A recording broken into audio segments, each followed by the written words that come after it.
अस्सलामु अलैकुम व रहमतुल्लाहि व बरकातुहू। अल्हम्दुलिल्लाह अल्हम्दुलिल्लाहि रब्बिल आलमीन वस्सलातु वस्सलामु अला रसूलिहिल करीम अम्मा बाद। अऊज़ु बिल्लाहि मिनश शैतानिर रजीम बिस्मिल्लाहिर रहमानिर रहीम। या अय्युहल्लज़ीना आमनुत्तकुल्लाहा हक्का तुकातिही व ला तमूतुन्ना इल्ला व अंतुम मुस्लिमून। रब्बि इश्रह ली सदरी व यस्सिर ली अमरी वहलुल उक़दतम मिन लिसानी यफ़क़हू क़ौली। रब्बी ज़िदनी इल्मा अल्लाहुम्मा फ़क़्हिनी फ़िद्दीन आमीन या रब्बुल आलमीन। అల్హమ్దులిల్లా విజయవంతంగా మనం రంజాన్ మాసపు మొదటి ఉపవాసాన్ని అల్లా దయ వల్ల పెట్టగలిగాము. అల్లా దయ వల్ల ఈ రంజాన్ మాసాన్ని అందుకున్నాము. గత సంవత్సరంలో ఎంతమంది అయితే రంజాన్ మాసం ఉపవాసాలు పాల్గొన్న వాళ్ళు ఉంటారో వారు ఈ సంవత్సరంలో ఎంతమంది బతుకున్నారో తెలియదు, ఎంతమంది చనిపోయారో కూడా తెలియదు. అల్హమ్దులిల్లా అల్లా సుబ్హానహు వ తఆలా మనకు తగిన ఆయుష్నిచ్చారు. రంజాన్ మాసాన్ని పూర్తి వినియోగించుకునే సౌలభ్యాన్ని కూడా ఇచ్చారు. కాబట్టి అందరూ కూడాను ఈ రంజాన్ మాసపు పూర్తి ప్రతిఫలాన్ని పొందాలని, లైలతుల్ ఖద్ర్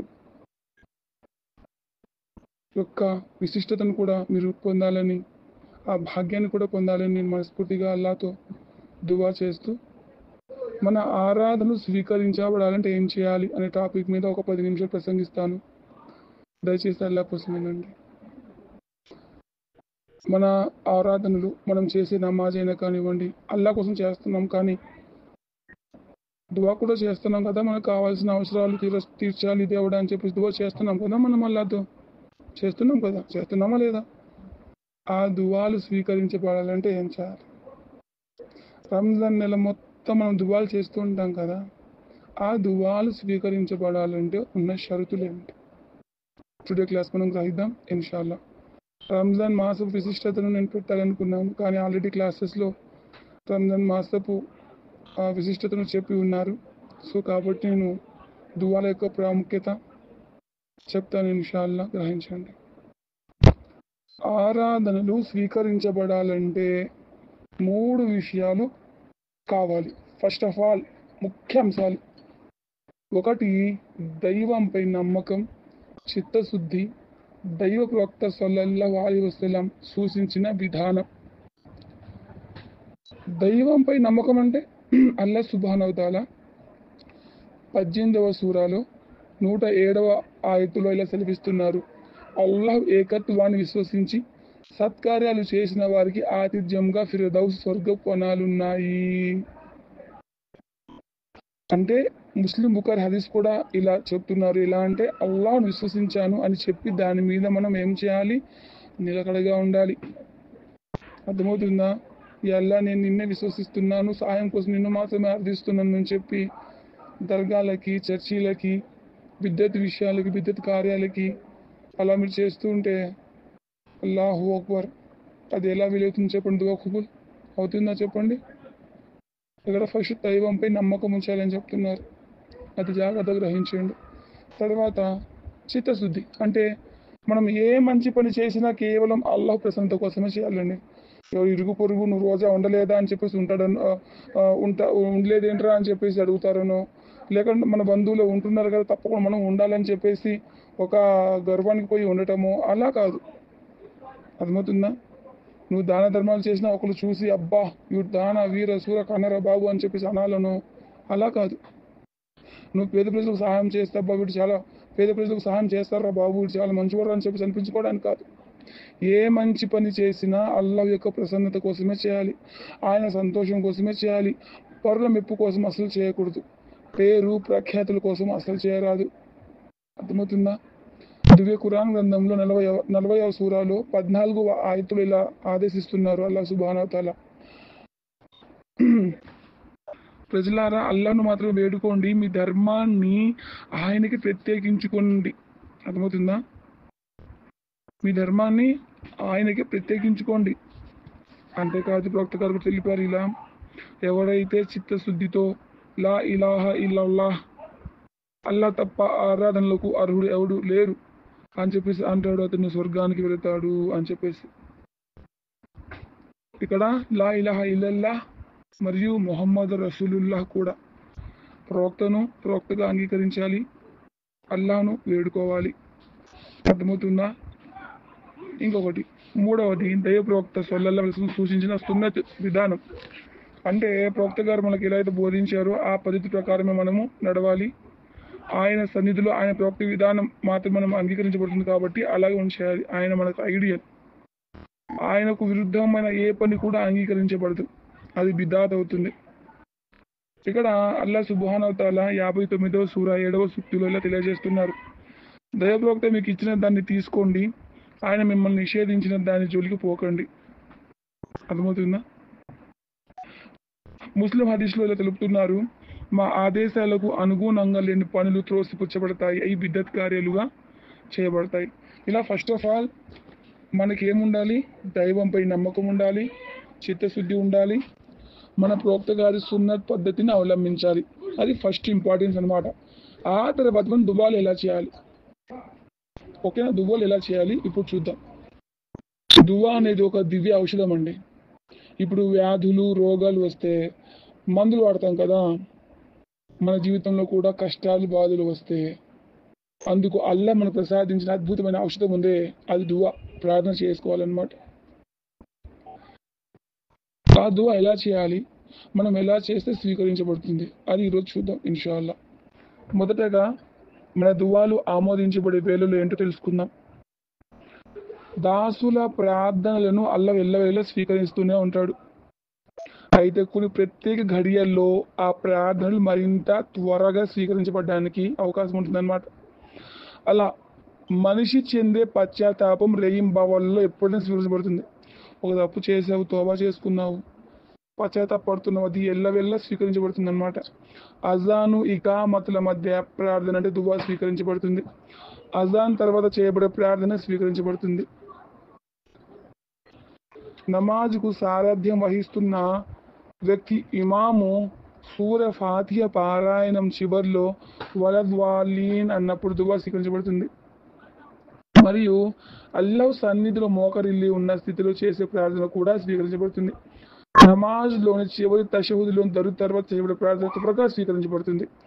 ఫర్జు నమాజ్ తర్వాత గమనించండి, ఇక్కడ తషహుద్ తర్వాత అంటే అత్తహియాతు లిల్లాహి వస్తలవాతు చదివిన తర్వాత దరుద్ చదువుతాం కదా, ఆ దరుద్ చదివిన తర్వాత చేయబడే ప్రార్థన త్వరగా స్వీకరించబడుతుంది. ఫర్జు నమాజ్ తర్వాత ప్రార్థన స్వీకరించబడుతుంది. ఉపన్యాసకుడు ఎవరైతే వేదికపైకి ఎక్కి కూర్చున్నప్పటి అంటే ఉంటారు కదా, జుమ్మా నమాజ్ ముగిసే వరకు మధ్యలో గడియలు ఉంటాయన్నమాట. దువా జుమ్మాలో కొన్ని గడియలు ఉంటాయన్నమాట. అవి అసలు స్టార్ట్ అయినప్పటి నుంచి మగ్రిబ్ ఎండ్ అయ్యే లోపల ఉంటాయన్నమాట. అర్థమవుతుందా? ఆ గడియ కూడా అక్కడ దువా స్వీకరించబడడానికి అవకాశం ఉంటుంది, చాలా ఎక్కువ. జుమా రోజు రాత్రి పూట గడియ వస్తుంది, ఆ సమయంలో చేసే దువా స్వీకరించబడుతుంది. ఉపవాసం విరమణ ఇఫ్తార్ సమయంలో చేసే దువా త్వరగా స్వీకరించబడుతుంది. రమదాన్ నెలలో ఘనమైన రేయి లైలతుల్ ఖద్రులు చేసే ప్రార్థన కూడా స్వీకరించబడుతుంది. ఖురాన్ పారాయణం తర్వాత చేసే దువా స్వీకరించబడుతుంది. రాత్రి ఆఖరి జాము తహజుద్ సమయంలో ప్రార్థన స్వీకరించబడుతుంది. ఆ సమయంలో అల్లాహ్ కారుణ్య మానవుల ప్రార్థనల కోసం ఎదురు చూస్తూ ఉంటుంది. అరఫా రోజున అంటే జుల్ హిజ్జా 9వ తేదీన చేసే ప్రార్థన స్వీకరించబడుతుంది. జంజం జలం ఉంటుంది కదా, సేవించే ముందు ప్రార్థిస్తే ఆ ప్రార్థన కూడా స్వీకరించబడుతుంది. వర్షం కురిసేటప్పుడు చేయబడే ప్రార్థన కూడా స్వీకరించబడుతుంది. అర్థమవుతుందా? ఇవి వేలు అన్నమాట, మీకు స్వీకరించబడే వేలులు చెప్పాను. ఆ తర్వాత ఎంతో మంది చెప్తూ ఉంటారు, ఏంటండి ఎన్నిసార్లు దువా చేసిన అల్లా మా యొక్క మొరలను ఆలకించటం లేదు అని చెప్పేసి. దానికి కూడా ఒక కారణం ఉంటుంది. దువా 3 రూపాల్లో స్వీకరించబడుతుంది. బహుశా మీకు తెలియదేమో, అల్హమ్దులిల్లాహ్ తెలిసిన వాళ్ళు కూడా ఉండొచ్చు. బహుశా దువాలు 3 రూపాల్లో స్వీకరించబడుతుంది అన్నమాట. ఒకటి, ప్రార్థన చేసిన వెంటనే, ఒక నెలలోనో ఒక సంవత్సరం లోపు, సంవత్సరం తర్వాత, అలా సుదీర్ఘ కాలంలోనో ఎప్పుడైనా అది తప్పక నెరవేరుతుంది. లేదా అల్లాహు ఆ ప్రార్థనను పరలోక నిధిగా కూడా భద్రంగా దాచి ఉంచవచ్చు. ఇహలోకం ఇవ్వకుండా మీ యొక్క దువాను జాగ్రత్త పరిచి పరలోకం ఇవ్వడానికి జాగ్రత్త పరిచి ఉంచవచ్చు. తర్వాత ఆ ప్రార్థన మూలంగా భవిష్యత్తులో రాబోయే ఏదైతే అపాయాలు ఆపదలు ఉంటాయో అవి ఆ ప్రార్థన ద్వారా తొలగించబడవచ్చు. అయితే వెంబడి దువా ఖుబూల్ అవుతుంది. దువా ఖుబూల్ అవ్వలేదనుకోండి, అది అల్లా పరలోకపు ఖజానాగా మన కోసం దాచి ఉంచుతారు. 3 షరతులు అనమాట. 3 ఏదో ఒకటి ఒక్కొక్కరికేమో ఎమ్మడి దువా ఖుబూల్ అవుతుంది, ఒకరికి దువా ఖుబూల్ అవ్వటం లేదంటే వారికి వచ్చే ఆపదలు తొలగించబడాలి. లేకపోతే అది ఆఖిరత్లో అల్లా ఇచ్చే గిఫ్ట్ అయినా అయి ఉంటుందన్నమాట. అది ఏ ముస్లిం అయినా పాపం, బంధు విచ్చిత్తి లాంటి దుర్దేశాలు లేకుండా ప్రార్థన చేస్తే అల్లా అతని కోసం 3 వాటిలో ఏదో ఒకటి తప్పకుండా చేస్తాడన్న ప్రవక్త సల్లల్లాహు అలైహి వసల్లం తన సహచరులకు బోధించారనమాట. ఏ ముస్లిం అయినా పాపం, బంధు విచ్చిత్తి ఇలాంటి దుర్దేశాలు లేకుండా చేసే ప్రార్థన ఆ యొక్క 3 రూపాలుగా అక్కడ మనకి అంగీకరించడం అనేది జరుగుతుందన్నమాట. అర్థమవుతుందా? కనుక ఆలోచిస్తూ కూర్చోకుండా అల్లాహ్ని ప్రార్థించండి. అది ఎక్కువగా ప్రార్థించండి. నిత్యం ప్రార్థిస్తూనే ఉండండి. ఎక్కువ ప్రార్థించడం వల్ల లాభమే కానీ మనకు నష్టమేమి లేదు. అయితే ప్రార్థన చేసే విధానం. ప్రార్థన చేసే వ్యక్తి వుజూ చేసుకొని ఉండటం అనేది చాలా ఉత్తమం అన్నమాట. ప్రార్థన చేసే చోటు కూడా పరిశుభ్రంగా ఉంటే మంచిది. చేతులు ఎత్తకుండానైనా సరే మనం దువా చేయవచ్చు, కానీ చేతులు ఎత్తి దువా చేయడం అనేది సున్నత్ అన్నమాట. ఒకవేళ చేతులు ఎత్తి ప్రార్థిస్తున్నట్లయితే భుజాల వరకు పైకెత్తి దువా చేయాలి. దువా చేసేటప్పుడు అరచేతులు ముఖం వైపు ఉండాలి. మన యొక్క అరచేతులు ముఖం వైపు ఉండాలన్నమాట. అల్లాహ్ సుబ్హానహు వ తఆలా ఖురాన్ గ్రంథంలో 40వ సూరాలో 60వ ఆయతులో చెప్తున్నారు, అహంకారం కొద్దీ అల్లాహ్ను ప్రార్థించని వారు నరకంలో ప్రవేశిస్తారు అని చెప్పేసి అల్లాహ్ సెలవిచ్చారు. మీరు నన్నే ప్రార్థించండి, నేను మీ ప్రార్థనలను ఆమోదిస్తాను. నా ఆరాధన ఇబాదత్ పట్ల గర్వ అహంకారాలు ప్రదర్శించే వారు త్వరలోనే అవమానితులై నరకంలో ప్రవేశించడం అనేది ఖాయం అంటున్నారు. అయితే దైవప్రవక్త ముహమ్మద్ సల్లల్లాహు అలైహి వసల్లం ప్రవేశించారు, అల్లాహ్ను అర్థించని వ్యక్తిని అల్లాహ్ కోపగించుకుంటాడు అని. అంతే కదా, నిజమే కదా. 1, 2, 3 సార్లు మనుషులు అవసరాలు తీరుస్తారు. మాటికి అవసరాలు అడిగామనుకో, ఏంటితో ఇలా మాటికి మా దగ్గరకు అవసరాలు తీర్చమని అడుగుతున్నారండి, మనం ఇబ్బంది పెడుతున్నారండి అంటారు. ప్రజలైతే, మానవులైతే, మన తోటి వాళ్ళైతే, స్నేహితులైనా సరే. కానీ అల్లాహ్ మనం అడక్కుంటేనే కోప్పడతారు. అర్థమవుతుందా? ప్రార్థించే ముందు అల్లాహ్ని స్తుతించాలి. ఫాతిహా సూర చదవచ్చు, ఆయతుల్ కుర్సీ సూర చదవచ్చు, తర్వాత కుల్ హువల్లాహు అహద్ సూర చదవచ్చు, సూర ఇఖ్లాస్, తర్వాత దరూద్ చదివి అస్తగ్ఫిరుల్లా అని చెప్పేసి మీకు మీరు గతంలో చేసిన పాపాలు మొత్తం ఒకసారి గుర్తుకు తెచ్చుకొని పశ్చాత్తాపడుతూ సిగ్గుపడుతూ అల్లాహ్ని మీ పాపాలను బయట పెట్టుకుని మీరు ఏ పాపాలు చేశారో ఆ పాపాలని అల్లాహ్ ముందు బయట పెట్టి మనస్ఫూర్తిగా అల్లాహ్ యొక్క మనసులో మీ మనసును కలిపి నిండు హృదయంతో పశ్చాత్తాపం చెందుతూ దువా చేయాలి. అర్థమవుతుందా? పూర్తి నమ్మకంతో ప్రార్థించాలి. మనం చేసే పాపాలు ఇంకొక మానవుడికి ఇంకొకరికి తెలియాల్సిన అవసరం లేదు. అల్లాహ్ తెలిస్తే చాలు. పరిపూర్ణ ఏకాగ్రతతో అల్లాహ్ యందే మనసును లగ్నం చేసుకుని ప్రార్థించాలి. పరధ్యానంలో చేయబడిన ప్రార్థన మీకు ఎటువంటి లాభం చేకూర్చదు. మీ ప్రార్థన స్వీకరించబడాలంటే గట్టిగా నమ్మకం ఉండాలి. అల్లాహ్ నుంచి మీరు కోరుకుంటున్న విషయం మీకు చాలా ముఖ్యమైనదైతే ప్రార్థన వచనాలను 3 సార్లు పలకండి. ఇప్పుడు ఏదైనా దువా చాలా మన పాపాలను మన్నించమని చెప్పేసి అడిగే దువా కూడా వస్తుంది. గుఫ్రానక రబ్బనా వా ఇలైకల్ మసీర్ అని. అది ఇంపార్టెంటే కదా, అది 3 సార్లు చదవచ్చు. లేకపోతే అల్లాహ్ యొక్క కారుణ్యం మన మీద కురియాలని చెప్పేసి రహమతుల్లాహి వబరకాతు అలైకుం అహ్లల్ బైత్ ఇన్నహు హమీదుం మజీద్ అని చెప్పేసి అరబ్బీలో దువా ఉంటుంది. అది 3 సార్లు. అలా మనకు ఇది మనకు కావాలి, ఇది నాకు ఖచ్చితంగా కావాలనే దువా 3 సార్లు మనం చెప్పడం మంచిదన్నమాట. అలా 3 సార్లు ఒక దువాను అల్లాహ్ని అడగడం వల్ల కూడా త్వరగా కూడా అల్లాహ్ యొక్క కారుణ్యంతో ఆ యొక్క దువాలు ఖుబూల్ అయ్యే అవకాశాలు ఉన్నాయన్నమాట. ముందు మన స్వయం కోసం మనం ప్రార్థించుకోవాలి. ఆ తర్వాత ఇతరుల కోసం ప్రార్థించాలి. ముందు మన కోసం, తర్వాత మా మన తల్లిదండ్రులు కానివ్వండి, మన భార్య బిడ్డలు, మన సోదరుమణులు మొత్తం, ఆ తర్వాత మన ముస్లిం సమాజం కోసం ప్రార్థించాలన్నమాట. అర్థమవుతుందా? ప్రార్థన అనేది మన వరకే పరిమితం కాకూడదు, పరుల కోసం కూడా మనం ప్రార్థించాలి. సమగ్రమైన ప్రార్థనలు అంటే పదాలు తక్కువగా ఉండి ఎంతో ఎక్కువ భావం కలిగినటువంటి ప్రార్థనలు చేయాలన్నమాట. ఇందుకోసం దైవప్రవక్త ముహమ్మద్ సల్లల్లాహు అలైహి వసల్లం ద్వారా నిరూపితమైన కొన్ని వచనాలు ఉన్నాయి. ఆ వచనాలతో మనం ప్రార్థిస్తే ఖచ్చితంగా ప్రవక్త గారి సున్నతును అనుసరించిన పుణ్యము దక్కుతుంది. ఆ దువ కూడా ఎంతో ఉత్తమంగా ఉంటుంది. ఎక్కువలో ఎక్కువ శాతం కబూల్ కూడా అవుతుంది. అర్థమవుతుందా? అలాగే మనం గతంలో చేసిన మంచి పనులు కూడా అల్లాహ్తో చెప్పుకుంటూ ప్రార్థించవచ్చు. ఆ తర్వాత మన మన తోటి వాళ్ళు ఉంటారు కదా, మా కోసం ప్రార్థన చేయండి అని చెప్పేసి మన ప్రార్థన, ఇలా నా ఫ్రెండ్ ఉన్నారనుకో, ఇలా నా కోసం కొంచెం దువా చేయండి భయ్ అని చెప్పేసి కూడా అలా, అది కూడా సున్నతే, అది కూడా హలాలే. అర్థమవుతుందా? అలా కూడా మనం ప్రార్థన చేయమని చెప్పేసి ఒకరిని అడగవచ్చు. ఇంకో విషయం ఏంటంటే దైవ విరోధులకు శాపనార్థాలు కూడా పెట్టవచ్చంట. బుఖారి హదీస్ ఉంది.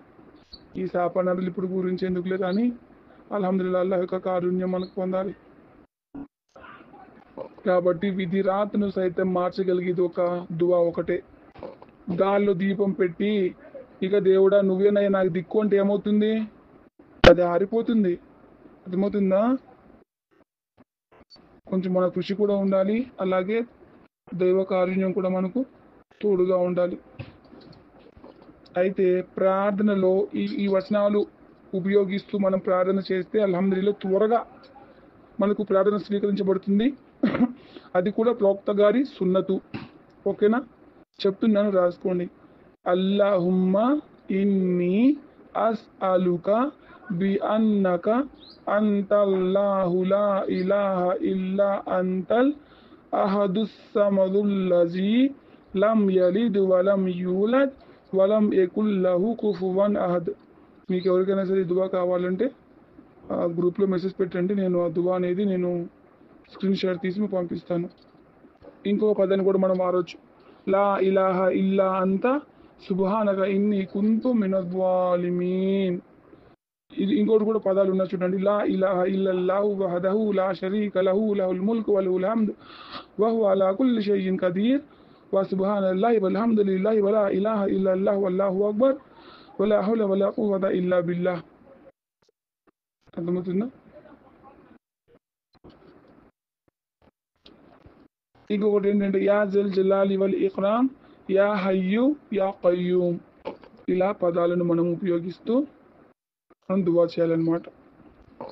ఇన్షాల్లా మనం రేపటి క్లాస్లో దువాలో మనం చేయకూడని పనులు ఏంటో తెలుసుకుందాం. ఇప్పటికీ 20 నిమిషాలు అవుతుంది. అల్లాదే వల్ల ఎంతమంది వింటారు ఎంతమంది వినరు నాకైతే తెలియదు. నేనైతే మంచి సంకల్పంతోనే నేను ఈ యొక్క క్లాసుని పెట్టాను. మీకు అందరికి ఉపయోగకరంగా ఉంటుందని చెప్పేసి పెట్టాను. అల్హమ్దులిల్లాహ్ వింటే అల్హమ్దులిల్లాహ్, సుమ్మా అల్హమ్దులిల్లాహ్, వినకపోయినా కూడా అల్హమ్దులిల్లాహ్. సరేనా?